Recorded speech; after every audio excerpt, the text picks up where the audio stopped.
Terdapat 4 topik pembahasan yang akan dibahas. Pertama, masalah kesehatan masyarakat. Kedua, perilaku pencarian pelayanan kesehatan. Ketiga, tipe umum dari model penggunaan pelayanan kesehatan. Yang keempat, faktor yang mempengaruhi masyarakat dalam penentuan pelayanan kesehatan. Berikut ini ada bagian mengenai konsep sehat berdasarkan teori lingkungan oleh H.L. Bloom. Di mana menurut H.L. Bloom, konsep sehat atau well-being itu dipengaruhi oleh beberapa faktor. Di mana yang paling atas adalah faktor heredity atau faktor genetik atau keturunan. Kemudian ada faktor berikutnya yang sebelah kanan yaitu health service, yaitu faktor pelayanan kesehatan atau service kesehatan. Kemudian yang di bawah ada faktor behavior atau perilaku. Yang terakhir yaitu faktor environment atau faktor lingkungan. Kesemua faktor ini akan berinteraksi dan berdasarkan teori ini. Kenapa panah environment itu paling besar? Karena menurut dia faktor lingkungan paling berpengaruh terhadap faktor sehat, walaupun memang ada faktor-faktor lain yang terlibat dalam konsep sehat ini. Apabila terjadi keseimbangan atas semua faktor ini, contohnya sistem budaya yang baik atau culture of system, lalu ada mental health yang bagus, kemudian terdapat lingkungan yang seimbang, lalu ada sumber daya yang cukup, maka semua itu akan terjadi seimbang, maka akan terciptanya sehat. Kemudian di bidang kesehatan masyarakat itu ada beberapa fungsi. Kita mulai dari fungsi yang pertama adalah evaluate and improve practice, yaitu memperbaiki dan mengimprove praktek kesehatan.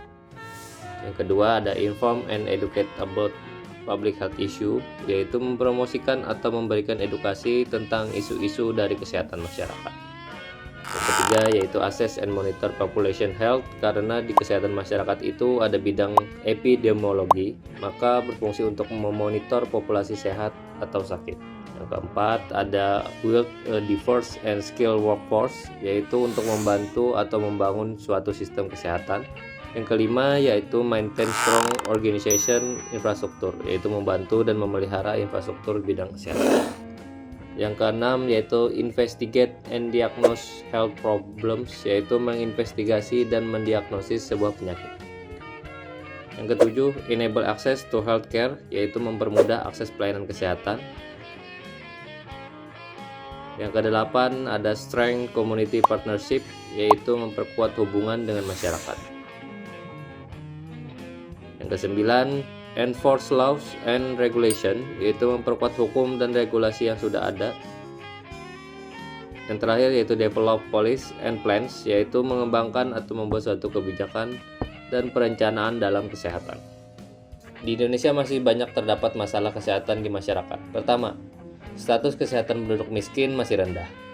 Kedua, beban ganda penyakit, di mana pola penyakit yang diderita oleh masyarakat adalah penyakit infeksi menular dan pada waktu yang bersamaan terjadi peningkatan penyakit tidak menular sehingga terjadi beban ganda penyakit.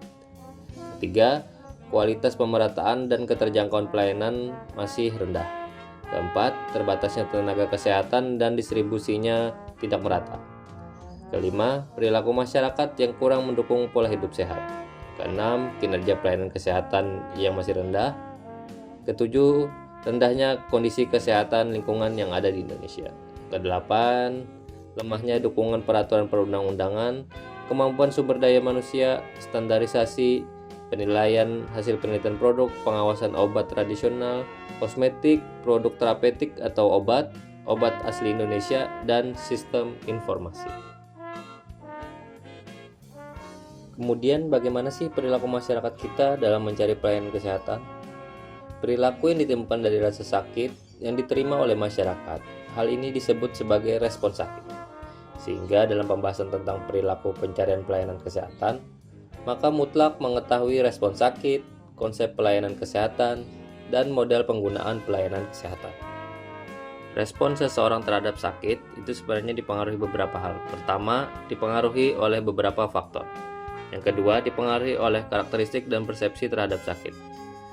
Yang ketiga adalah karakteristik dari pelayanannya. Sehingga ketiga faktor ini berinteraksi membuat masyarakat atau individu memilih pelayanan mana yang akan dia jalani.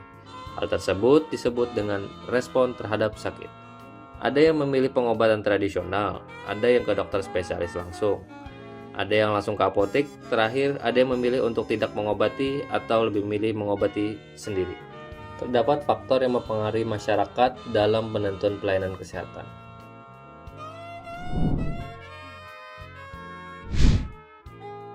pertama, predisposing factor, terdiri dari demographic factor, yaitu usia, jenis kelamin, status pernikahan, dan social structure, mengenai tingkat ekonomi masyarakat itu sendiri. Kemudian faktor yang kedua yaitu enabling factor, terdiri dari personal branding resource, berkaitan dengan asumsi pelayanan kesehatan seperti BPJS atau jarak pelayanan kesehatan juga sangat mempengaruhi. Kemudian ada community level resource adalah kepuasan terhadap pelayanan kesehatan. Terakhir, faktor ketiga yaitu need factor, terdiri dari individual perception, yaitu persepsi pelayanan secara umum dan bagaimana status pelayanan kesehatannya. Dari semua itu akan mempengaruhi dalam menentukan pelayanan kesehatan apa yang akan dia pilih, yaitu swasta atau umum punya pemerintah. Nah, berikut ini merupakan data BPS atau Badan Pusat Statistik dari tahun 2021 sampai 2023 mengenai persentase penduduk yang mengobati diri sendiri. Dari data ini, persentase penduduk yang mengobati diri sendiri di Indonesia itu masih tinggi, yaitu di atas 50%. Jadi, orang yang sakit di Indonesia itu masih banyak yang mengobati diri sendiri atau membeli obat langsung ke apotek. Memang dari 2021 sampai 2023 ada penurunan, tapi di Kalimantan Selatan angkanya masih melebihi angka standar nasional setiap tahunnya. Berbanding dengan DKI Jakarta di tahun 2023 berhasil menurunkan angka di bawah angka nasional. Topik selanjutnya yaitu konsep pelayanan kesehatan. Pelayanan kesehatan berdasarkan sasaran dan orientasinya terbagi menjadi dua, yaitu publik dan perorangan. Ketika berorientasi pada publik, upaya yang dilakukan yaitu promotif dan preventif, yaitu upaya pencegahan dan mempromosikan kesehatan yang dilaksanakan di fasilitas kesehatan tingkat pertama, seperti di posyandu. Sedangkan berorientasi perorangan, maka upaya yang dilakukan bersifat kuratif dan rehabilitatif, yaitu bagaimana menyembuhkan, lalu bagaimana melakukan terapi, dan bagaimana melakukan terapi yang dilaksanakan di rumah sakit. Model pelayanan kesehatan merupakan gambaran dari alur dan tata cara dalam melakukan pelayanan kesehatan. Terus, kenapa sih harus dibuat model? Yang pertama, untuk melukiskan hubungan kedua belah pihak antara faktor penentu dari penggunaan pelayanan kesehatan. Kedua, untuk meringankan peramalan kebutuhan masa depan pelayanan kesehatan. Tiga, untuk menentukan ada atau tidak adanya pelayanan dari pemakaian pelayanan kesehatan yang berat sebelah. Keempat, untuk menyarankan cara-cara manipulasi kebijaksanaan yang berhubungan dengan variabel-variabel agar memberikan perubahan-perubahan yang diinginkan. Kelima, untuk menilai pengaruh pembentukan program atau proyek-proyek pemeliharaan atau perawatan kesehatan yang baru. Model-model pelayanan kesehatan ada berbagai model. Yang pertama, model demografi. Variabel-variabel yang dipakai adalah umur, seks, status perkawinan, dan besarnya keluarga. Yang kedua, model struktur sosial. Variabel yang dipakai adalah pendidikan, pekerjaan, dan kebangsaan. Ketiga, model sosial psikologis. Variabel yang dipakai adalah ukuran dari sikap dan keyakinan individu. Keempat, model sumber keluarga. Variabel yang dipakai adalah pendapatan keluarga, cakupan asuransi keluarga atau sebagai anggota suatu asuransi kesehatan, dan pihak yang membiayai pelayanan kesehatan keluarga, dan sebagainya. Kelima, model sumber daya masyarakat. Variabel yang dipakai adalah penyedia pelayanan kesehatan dan sumber-sumber di dalam masyarakat, dan ketercapaian dari pelayanan kesehatan yang tersedia dan sumber-sumber kesehatan pada masyarakat setempat. Keenam, model organisasi. Variabel yang digunakan adalah gaya praktik pengobatan atau sendiri, rekanan, atau grup.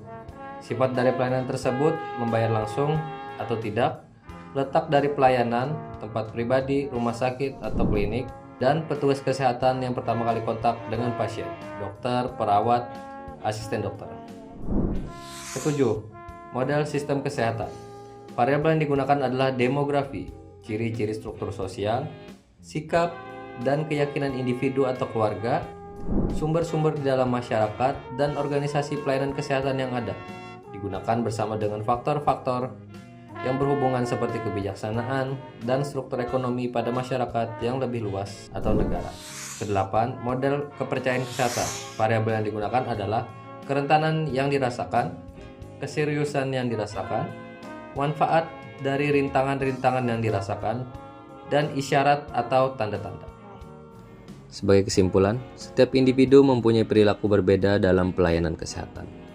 Untuk perilaku pencarian tersebut tentunya dipengaruhi oleh berbagai macam faktor, yaitu predisposing factor, enabling factor, dan need factor, yang semuanya berinteraksi sehingga menentukan suatu perilaku pencarian pelayanan kesehatan.